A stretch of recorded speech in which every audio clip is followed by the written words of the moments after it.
សួស្តីអ្នកទាំងអស់គ្នាថ្ងៃនេះខ្ញុំមកបន្តសាច់រឿងគូដូយើងទាំងអស់គ្នាប៉ុន្តែមុននឹងបន្តសាច់រឿងសូមអ្នកទាំងអស់គ្នាជួយចុច Subscribe ផងណាតោះទៅតាមដានសាច់រឿងបន្ទាប់សាច់រឿងបានចាប់ផ្ដើមឡើងនៅពេលដែលរ៉ានបានបបួលគូដូនិងលោកកូកូរ៉ូទៅកាន់សារមន្ទីរដែលសារល្បីថានៅពេលយប់ឡើងមានឈុតពាដែកមួយដើរដោយខ្លួនឯងបន្ទាប់មកពួកគេក៏បានទៅដល់នៅឯសារមន្ទីរដែលសារមន្ទីរនោះមានឈ្មោះថាបេកាបន្ទាប់មកពួកគេក៏បានជួបសំណេះសំណាលជាមួយនឹងម្ចាស់នៅទីនេះដែលគាត់មានឈ្មោះថា OGI ហើយខណៈពេលនោះលោក OGI ក៏បានស្ដីបន្ទោសទៅកាន់បុគ្គលិកម្នាក់ដែលមានឈ្មោះថា Kubota យ៉ាងខ្លាំងដោយសារតែ Kubota ចាប់កាន់ផ្ទាំងគំនូរដោយដៃទទេលដោយមិនពាក់ស្រោមដៃ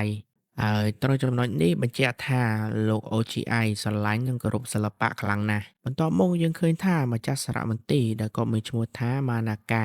ហើយលោកម៉ាណាកាបានប្រកាសពីគម្រោងលក់សារមន្ទីរនេះចោលដើម្បីសាងសង់សណ្ឋាគារវិញដែលមិនខ្វល់ពីទឹកចិត្តលោក OGI ដែលធ្លាប់ជាដៃគូរបស់គាត់ឡើយហើយភ្លាមលោក OGI បានលារ៉ានគូដូហើយនិងលោកកូកូរ៉ូទៅធ្វើការគាត់ហើយពួកគេទាំងអស់គ្នាក៏បានដើរទៅមើលសារមន្ទីរជាធម្មតាមួយសន្ទុះក្រោយមកខណៈដែលគូដូហើយនិងរ៉ានកំពុងតែដើរមើលក្នុងសារមន្ទីរពួកគេក៏បានរកឃើញសាកសពរបស់លោកម៉ាណាកានៅក្នុងបន្ទប់ឋាននរកឬក៏ Hell Room ខណៈពេលនោះប៉ូលីសក៏បានមកដល់ហើយពួកគេក៏បានពិនិត្យមើលកាមេរ៉ាសុវត្ថិភាពផងដែរដែលវីដេអូនោះបង្ហាញថាអាវពេលដៃនោះបានមកវាយប្រហារលោកម៉ាណាកាហើយសាកសពរបស់គាត់ត្រូវបានគេរៀបចំឡើងយ៉ាងពិសេសដោយយកដាវរបស់ឈុតពាដែកមកដោតជាប់នឹងជញ្ជាំងបង្ហាញរូបភាពដូចទៅនឹងផ្ទាំងគំនូរដែលមានឈ្មោះថាការដាក់ទណ្ឌកម្មរបស់ព្រះដែលនៅពីក្រោយគាត់ហើយនៅក្នុងដៃសាកសពក៏មានការកត់ត្រាមួយសន្លឹកសរសេរឈ្មោះរបស់គូបូតាដែលជាបុគ្គលិកធ្លាប់មានបញ្ហាជាមួយគាត់ផងដែរ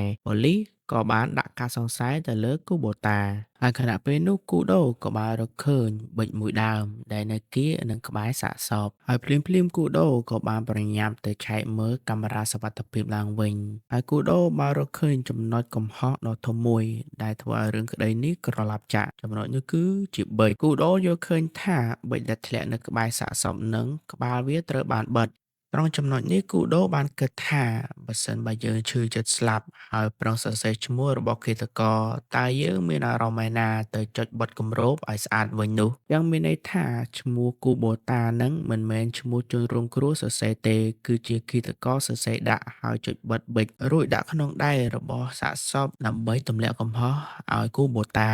បន្ទាប់មកគូដូក៏បានរត់ទៅកន្លែងកើតហេតុវិញខណៈពេលនោះគូដូក៏បានធ្វើពុតជាឈឺពោះដើម្បីចង់ទៅបន្ទប់ទឹកហើយដោយសារគាត់មិនស្គាល់ពីទិសដៅទៅបន្ទប់ទឹកគាត់ក៏បានពឹងឲ្យលោក OGI គូផ្លូវឲ្យគាត់បានទៅបន្ទប់ទឹកហើយលោក OGI ក៏បានរៀបនឹងគូទិសដៅ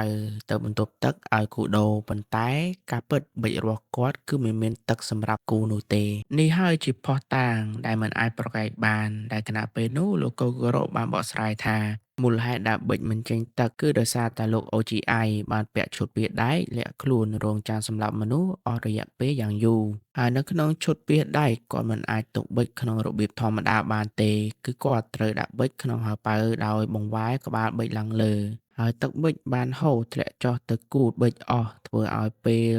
យកមកសរសេរភ្លាមវាមិនអាចចេញនោះទេដែលការសន្និដ្ឋានប៊ិចរបស់លោក EGI ម្នាក់នេះសរសេរមិនចេញបែបនេះវាពិតជាត្រូវពេលវេលាដែលគាត់បានពាក់នៅឈុតពាដែកហើយលោកកូកូរ៉ូក៏បានសួរលោក EGI ថាតើលោកគឺជាឃាតករមែនទេហើយខណៈពេលនោះលោក OGI មិនអាចប្រកែកបានទៀតលោកក៏បានសារភាពថាគាត់ធ្វើបែបនេះព្រោះគាត់មិនអាចទ្រាំមើលមនុស្សលោភលន់ដូចជាម៉ាណាកាមកបំផ្លាញសារមន្ទីរនិងសិល្បៈដែលប្រៀបដូចជាកូនរបស់គាត់បានទេគាត់ចង់ប្រែក្លាយជាការសម្លាប់នេះទៅជាសិល្បៈមួយនៅក្នុងសារមន្ទីរនេះផងដែរហើយចុងក្រោយក៏គាត់បាននិយាយថាតើយុទ្ធធម៌ដែលបានមកពីការសម្លាប់វាពិតជាមានយុទ្ធធម៌មែនដែរឬទេហើយរឿងក្តីនៅក្នុងសារមន្ទីរនេះក៏បានចប់ត្រឹមនេះថ្ងៃថ្មីនៅយប់មួយនៅក្នុងសន្តាគារមួយដែលសាច់រឿងបានកាត់ទៅមើលបរិមម្នាក់ដែលក៏មានឈ្មោះថា Ematake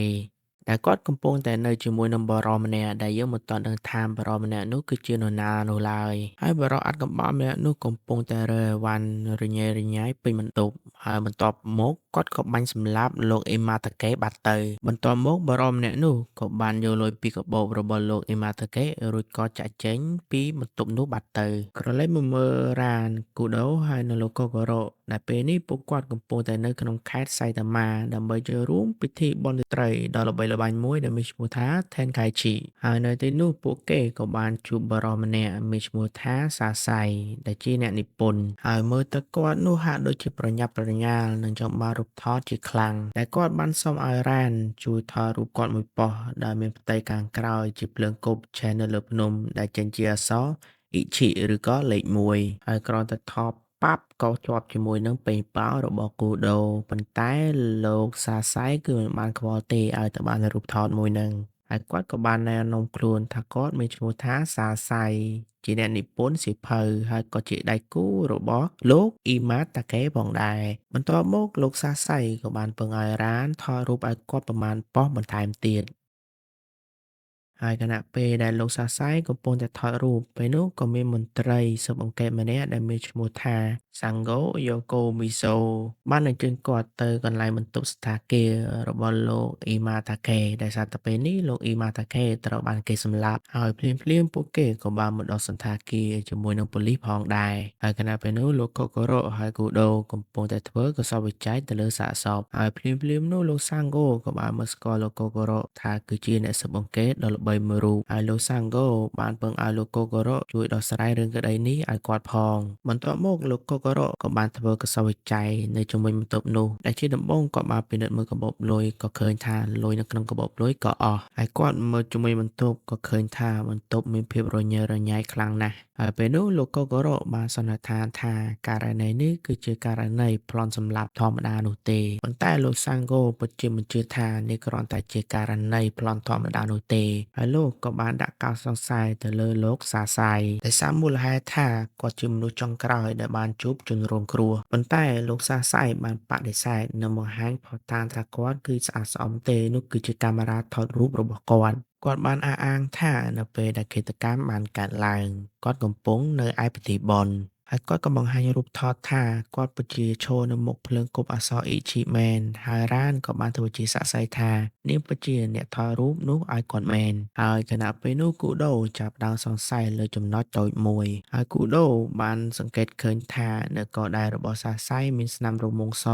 ដែលបញ្ជាក់ថាគាត់តែងតែពាក់នាឡិកាជានិច្ចទើបស្បែកគាត់ត្រង់សបែបនេះប៉ុន្តែរូបភាពដែលគាត់ឲ្យមកធ្វើជាភស្តុតាងគឺមិនបានមានស្នាមសនៅឯកដៃរបស់គាត់ទេហើយភ្លាមៗនោះគូដូក៏បានដឹងពីល្បិចរបស់លោកសាសៃខណៈពេលនោះគូដូបានបាញ់ថ្នាំសម្លាប់ទៅដាក់លោកកូកូរ៉ូហើយចាប់ផ្ដើមបកស្រាយល្បិចរបស់ឃាតករបន្ទាប់មកគូដូក៏បានដកយកបូដើម្បីបដូរសម្លេងខ្លួនទៅជាសម្លេងលោកកូកូរ៉ូខណៈពេលនោះគូដូក៏បាននិយាយថាអ្នកដែលសម្លាប់លោកអ៊ីម៉ាតាកេនោះគឺសាសៃនេះឯងហើយគូដូក្នុងសម្លេងលោកកូកូរ៉ូបានបន្តនិយាយទៀតថាសាសៃមិនមែនថតរូបទាំងអស់នោះនៅយប់នេះនោះទេដែលរូបទាំងអស់នេះថតតាំងពីឆ្នាំមុននៃពិធីបុណ្យនេះទៅទៀតដែលរូបថតកាលពីមុនគឺគ្មានស្នាមសនៅលើដៃទេប៉ុន្តែឥឡូវគឺមានស្នាមសនៅលើដៃចាំន័យថារូបថតនេះថតតាំងពីឆ្នាំមុនមកម្លេះហើយគាត់បានរៀបចំទុក file កាមេរ៉ានោះចោលតាំងពីមួយឆ្នាំមុនហើយនៅសល់ file តែមួយប៉ុស្តិ៍ចុងក្រោយតែប៉ុណ្ណោះហើយនៅយប់កើតហេតុគាត់គ្រាន់តែឲ្យរ៉ានថតរូបមួយសន្លឹកចុងក្រោយនោះដើម្បីឲ្យគេគិតថា file ទាំងមូលទើបតែថតថ្មីហើយរូបថតដែលរ៉ានថតឲ្យគឺជាភស្តុតាងតែមួយគត់ហើយនៅក្នុងរូបថតមួយសន្លឹកនោះសាសៃគឺមិនមានស្នាមពណ៌សទេប៉ុន្តែផ្ទុយទៅវិញនៅខាងក្រៅគឺគាត់មានស្នាមពណ៌សហើយនៅទីបំផុតសាសៃក៏បានសារភាពហើយគាត់បានសារភាពថាគាត់សម្លាប់មិត្តភក្តិរបស់គាត់គឺដោយសារតែភាពច្រណែនដែលអ៊ីម៉ាតាកេបានឈ្នះពានរង្វាន់អក្សរសិល្ប៍តែពួកគេទាំងពីរធ្លាប់ប្រកួតប្រជែងគ្នាហើយសាសៃមានអារម្មណ៍ថាខ្លួនឯងត្រូវគេមើលរំលងទៅសម្រេចចិត្តកម្ចាត់គូប្រជែងចោលហើយរឿងក្តីនេះក៏ត្រូវបានបិទបញ្ចប់ត្រឹមតែប៉ុណ្ណេះនឹងហើយអ្នកទាំងអស់គ្នាថ្ងៃនេះយើងបានចប់មួយភាគទៀតហើយខ្ញុំសង្ឃឹមថាអ្នកទាំងអស់គ្នាចូលចិត្តហើយបើសិនជាចូលចិត្តកុំភ្លេចចុច Subscribe Channel របស់ខ្ញុំផងណាដើម្បីក្លាយជាអ្នកស៊ើបអង្កេតដូចជាខ្ញុំដែរហើយខ្ញុំនឹងនិយាយទៅកាន់អ្នកនៅភាគបន្ទាប់ទៀតបាយបាយ